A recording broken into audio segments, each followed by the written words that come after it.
La presentación va a tener dos ámbitos principales y van a estar centrados principalmente de qué manera podemos hacer un enfrentamiento en el cual desde el tamizaje, desde la prevención, podemos darle solución a las personas mayores. Ya sabemos que Chile es un país que está en transición epidemiológica avanzada. Esto quiere decir o se ha traducido en que hoy día Chile es el país con la expectativa de vida más alta de América después de Canadá. Y esto nos pone una serie de desafíos como profesionales de la salud con una población que hoy día estimamos que va a superar los 3 millones de personas si es que logramos tener un censo como la gente. La situación está reflejada en que las mujeres sobreviven más, hoy día superando el rango de los 80 años, y los hombres están, como suele ocurrir, un poquitito por debajo, alcanzando más o menos los 77 o 78 años. Segundo punto importante que quiero aquí resaltarles es que la edad no es una variable que hoy día genere una instancia que nos permita tomar necesariamente conducta. Hoy día lo que tenemos que tratar de aprender es cómo podemos, a través de distintos elementos, estimar la expectativa de vida de nuestra población. Y esto tiene que ver con que hoy día podemos ver que las personas mayores, para cada uno de los distintos estratos, pueden tener un pronóstico de sobrevida muy heterogéneo. Y ahí podemos ver, por ejemplo, en el grupo de los 80 años, que una persona robusta podría sobrevivir casi 20 años más, pero una persona que está en una situación de una extrema fragilidad, eso claramente va a ser mucho menor, y en las estimaciones norteamericanas esto podría ser en promedio menor a 4 años. Por lo cual, ese tremendo espectro, ese tremendo rango entre 3 y casi 11 años de edad significa que tenemos que empezar a ocupar otros elementos para poder diferenciar dentro de este grupo poblacional. Y ahí aparecen variables como las comorbilidades o las repercusiones en las actividades del día a día que van a ser profundizadas por Constanza, son los elementos que hoy día nos van a estar ayudando a poder hacer una mejor discriminación de esta población. Hoy día también existen plataformas como Liprognosis, en donde a través de distintos contextos clínicos, pacientes ambulatorios, pacientes hospitalizados, uno puede determinar modelos predictivos que nos pueden ayudar a hacer esta estimación un poco más cercana a lo que estamos haciendo en el día a día. Ahí está la página para los que los quieran anotar, iprognosis.org. Y es así como podemos, a partir de las situaciones o de las condiciones clínicas, determinar algunas categorías de personas mayores que nos pueden ayudar en el momento de tomar decisiones, por ejemplo, en lo que es tamizaje, por ejemplo, en lo que es prevención. Podemos tener personas mayores con una expectativa de más de 10 años, personas que pueden estar en una categoría entre 5 y 10 años de vida, y en los pacientes con un grupo muy específico, como son los pacientes con trastornos cognitivos en una etapa moderada, esa expectativa de vida en general va desde el rango entre los 2 y los 10 años, y un grupo que es el que está con una condición de salud más deteriorada, que llamamos nosotros de fin de vida, donde su expectativa de vida no supera los 2 años. También otra manera que podemos ver esto son a través de la evaluación de situaciones que podemos hacer para reducir nuestra expectativa o nuestra esperanza de vida. Y situaciones como pensar de manera negativa nos quita 9 años de vida, fumar nos quita 14, no ocupar hilo dental, después podemos ver las referencias, nos quita 6.4 años de vida, ser policía nos resta 8, no beber alcohol, felizmente este grupo acá de geriatría está protegido de esto, 6 años de ser hombre nos quita 10 años, no tener actividad sexual nos quita 8 años, no casarse nos quita 5, sentarse más de 6 horas al día nos quita 6, así que este tipo de cursos atentan contra la salud, y no tener mascota nos quita 8 años de vida. Yo tengo 2 niños, así que ahí ya por lo menos ese punto también lo tengo cubierto.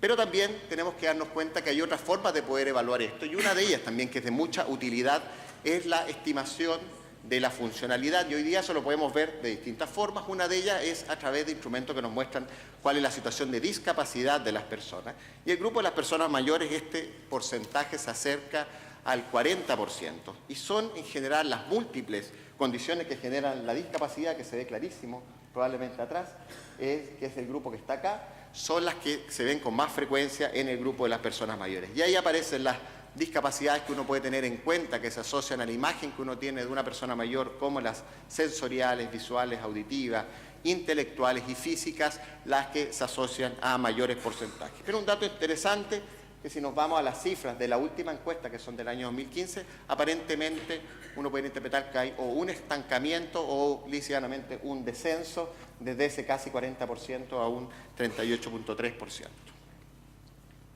Otro elemento importante que también tenemos que empezar a considerar, ya hablamos de expectativa de vida, el impacto de lo que es la funcionalidad, es la calidad de vida. Y en el área de la oncología y persona mayor, la oncogeriatría, una disciplina bastante nueva, se están utilizando ya también algunos instrumentos que nos pueden ayudar a ver cómo es la calidad de vida de una persona mayor con cáncer. Y eso me da el puntapié para lo que vamos a hablar ahora, que son algunas medidas con respecto a prevención en oncología o tamizaje oncológico. Quienes han hecho mucho en esto fue el American Board con sus recomendaciones, o Choosing Wisely, que es una iniciativa que se ha ido expandiendo entre distintas especialidades, y en el caso de oncología y geriatría, su séptima recomendación indica que en personas no se recomienda el tamizaje para cáncer de mama, colon, ni próstata con antígeno prostático, si no consideramos la expectativa de vida antes de tomar esa decisión. Y a eso además hay que agregarle elementos asociados a riesgos que vienen de la mano de la prueba que nosotros realicemos para hacer ese diagnóstico, el impacto que puede tener el sobrediagnóstico y también el sobretratamiento.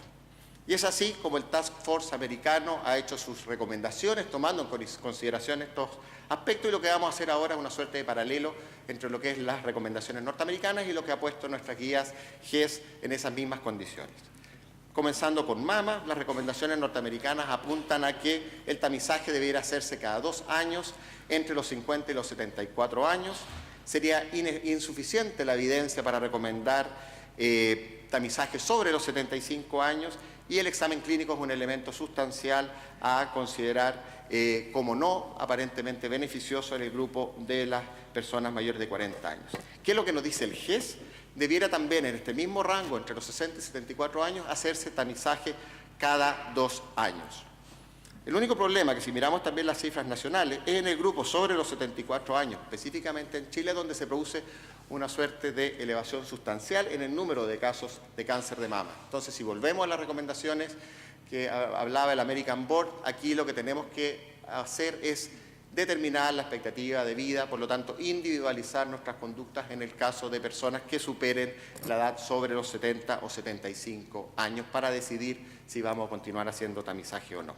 En el caso del cáncer cervicuterino, las recomendaciones apuntan que este debiera hacerse hasta los 65 años, y en las personas sobre 65 años no debiera seguir haciéndose en el contexto de los pacientes que hayan tenido un buen tamizaje previo y que no estén en conductas de riesgo. La gran diferencia que tenemos con la conducta que tenemos en nuestro país es que, si bien es cierto, se trabaja con los mismos grupos etarios y con el mismo rango de seguimiento, no hace ninguna mención en el caso de los pacientes que nunca han tenido tamizaje, que es una realidad que no es tan infrecuente en nuestra población. O sea, no es raro que nos llegue a nosotros un paciente de 65 años que en su vida se ha hecho un PAP, y ahí claramente las recomendaciones nacionales apuntan a que no debiera hacerse más tamizaje, pero en este caso no calificaría por no haberlo hecho nunca. Así que nuevamente, en una condición de lenta progresión, uno pudiera ahí considerar una potencial única evaluación, considerando nuevamente la expectativa de vida de estas personas. 2 condiciones más que vamos a revisar. Cáncer de colon, se recomienda el tamizaje entre los 50 y los 75 años. No se recomienda de rutina entre los 76 y 85, salvo que haya condiciones especiales que lo ameriten, y se recomienda en contra en la población sobre los 85 años. Y en el caso de próstata, hoy día las recomendaciones apuntan a no utilizar el antígeno prostático específico como una herramienta de screening. ¿Qué dicen las guías GES para estas patologías? También es más o menos similar: investigar de manera apropiada sobre los 50 años, sin hablar de un límite de edad superior, en población que tengan condiciones de riesgo como las que salen mencionadas ahí. En el caso de la guía de próstata es bien llamativo, en la parte de recomendación aparece un número 2, lo cual es incorrecto. Esto debiera uno poder hacer un paralelo y plantear, están hablando de niveles de evidencia, pero es algo bien llamativo que en un documento oficial tengamos ahí algunas confusiones de esta magnitud, así que estamos a la espera de que se actualice o se corrija esa situación. Y aquí nuevamente cae en el escenario de que no se recomienda el tamizaje universal para cáncer de próstata mientras no exista evidencia que avale su indicación. Por tanto, cerrando un poquitito lo que tiene que ver con este tema, yo volvería a lo que les mostraba en esa diapositiva previa. Lo que tenemos que ponderar para tomar la decisión en una persona mayor que vamos a tener frente a la conducta, frente a la consulta, va a depender de la expectativa de vida de esa persona. No lo olvidemos. Vámonos ahora a hábitos y estilos de vida. Aquí lo que hice fue trabajar con el documento que elaboró Bandolier. Bandolier era una iniciativa británica que el año 2000 lanzó recomendaciones para un buen envejecimiento y qué medidas podemos hacer preventivas. Y la gracia que tenían que en un lenguaje que era bastante más coloquial nos aproximaban a lo que era la medicina basada en evidencia. Lo que hice acá fue agregar literatura que confirmara o refutara algunos de los planteamientos que en esa oportunidad se hicieron, actualizados a la fecha de ahora. Estas son 10 recomendaciones. La primera dice consumir cereales integrales. Esto reduce el riesgo de mortalidad general en un 10% y cardiovascular en un 15% y la mortalidad por cualquier cáncer en un 40%. Este último punto en las últimas investigaciones se ha ido refutando, pero el efecto protector desde el punto de vista cardiovascular y de mortalidad general estaría vinculado al consumo de este tipo de alimentos. Segunda recomendación, coma a lo menos 5 porciones de verduras o frutas, especialmente tomate, ahí califica el ketchup bien preparado también, uva rosada y similares, y también ensaladas, y esto tendría una serie de beneficios y podría protegernos de una serie de problemas que no serían muy agradables. Reduce el riesgo de accidente cerebrovascular en hasta un 25%, reduce el riesgo de diabetes en hasta un 30%, reduce el riesgo de cáncer de colon en un 20% y enfermedad cardiovascular en un 5%. Las grasas saturadas son dañinas, aquí lo ejemplifican con el consumo de margarina o mantequilla, que en el último tiempo también ha tenido algunos cambios en sus recomendaciones, pero lo que importa aquí es hacer ajustes en este tipo de alimentación y esto determina efectos principalmente a nivel del colesterol y esto va a traer como resultado menos riesgo de infarto y accidente cerebrovascular, inclusive en los que tienen un colesterol normal, con reducciones de prácticamente un 20% para enfermedad cardiovascular. El consumo de tabaco, ya sabemos, no fumar es la recomendación. Si fuma, déjelo. Los tratamientos no funcionan muy bien, los parches, chicles, no han sido muy efectivos. Trata de reducir ese tabaquismo, considerando lo relevante del efecto dosis-respuesta. Y aquí los beneficios se ven a nivel de cáncer, cardiopatía, patología pulmonar. Aquí la recomendación que hacen es bajar en a lo menos 5 cigarrillos por día y trate de que los espacios sin cigarro sean lo más largo posible. ¿Cuántos fuman acá todavía? Este es un momento espontáneo, nadie va a ver porque está medio oscuro, así que no son muchos. Y aquí se puede ver, por ejemplo, el efecto que tiene la suspensión del tabaco en distintos intervalos de tiempo. 20 minutos baja la frecuencia, 12 horas de suspensión ya mejora la gasometría, 2 a 3 meses mejora la circulación y función pulmonar, 1 a 9 meses disminuyen síntomas, 1 año el riesgo excesivo de patología cardiovascular baja a la mitad, en 5 años disminuye los riesgos de cáncer de vía aérea superior principalmente, el riesgo de morir por cáncer pulmonar baja a los 10 años y el efecto cardiovascular se empieza a producir a los 15 años. Con respecto al consumo de alcohol, nuevamente aquí el grupo de geriatría está muy fuertes en esto, beba alcohol de manera regular, el tipo no importa mucho, probablemente el equivalente a 2 copas de vino o de cerveza sería bueno. Si tenemos un día malo y no tomamos nada, tampoco va a pasar nada, pero más bien la estrategia sería pensar que esto es más bien un tratamiento. Y estos beneficios estarían principalmente en la perspectiva cardiovascular. Pero aquí empezamos en escenarios con curvas en J, donde el consumo demasiado bajo es dañino, pero también sabemos que el consumo también excesivo es dañino. Con respecto al consumo de pescado, cada vez más difícil en Chile, una vez por semana no va a evitar el infarto en sí mismo, pero reduce la probabilidad de morir en un 25%. Y habría una relación dosis-respuesta con reducciones del riesgo relativo en hasta un 40% entre los que consumen más. Con respecto a vacunas, la antigripal anual muestra menores casos de influenza, menos severidad, menos hospitalizaciones y menos mortalidad.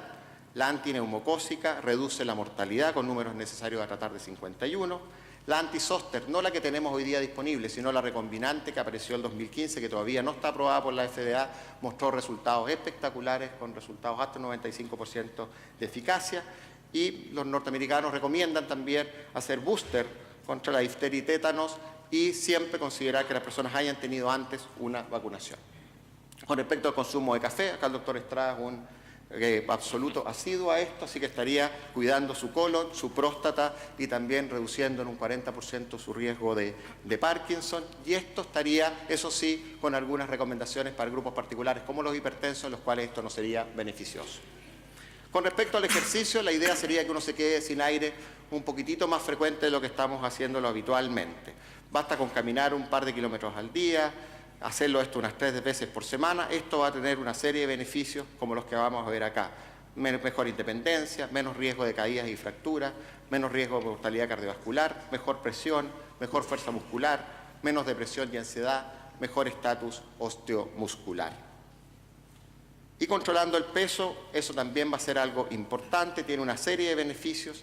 Se sabe que las dietas crash no sirven para nada y lo más importante es que vayamos combinando actividad física con restricción de calorías y lo que sí hay que tener cautela con las bajas de peso involuntarias. Nuevamente aquí se cumple el patrón de la curva en J, donde muy bajo peso y muy alto peso son potencialmente de más riesgo. Aquí le agrego un 10+1, la enfermedad de transmisión sexual es algo que tenemos que empezar a incorporar en lo que es estrategias de prevención en las personas mayores, especialmente a través de la consejería. Que ya sabemos que nos sirve el betacaroteno para prevenir problemas cardiovasculares y cáncer, la vitamina E para las mismas prevenciones, las hormonas para prevenir cognición, hormona de crecimiento, testosterona, dihidroepiandrosterona, la terapia de reemplazo hormonal, la ginkgo biloba para cognición y los suplementos dietéticos que no solamente no reportan beneficios, sino que aumentan la mortalidad. Y si lo llevamos a esto una suerte de gerotamizaje, ¿qué debiéramos nosotros periódicamente chequear en los pacientes? Anualmente, caídas, incontinencia, depresión, déficit visual, déficit auditivo. Si el paciente tiene queja de memoria, debiéramos entrar al área cognitiva. La parte nutricional debiera venir acompañada de un control de peso cada visita y de estatura anual y, en base a sospechas, hacer pesquisa de maltrato. ¿Con qué terminamos? No se centren en la edad para definir estrategias de tamizaje, no piensen solamente en cantidad de vida como nuestro desenlace importante, incorporemos otros elementos como calidad de vida, satisfacción con la vida y la mantención de la independencia. Y por último, focalícense en estrategias individualizadas para tomar mejores conductas en esta población. Y siempre consideren las preferencias de los pacientes. Muchas gracias. Agradecemos por esta gran exposición al doctor Pache. Sabemos que sea de acá del aeropuerto, así que un fuerte aplauso para él.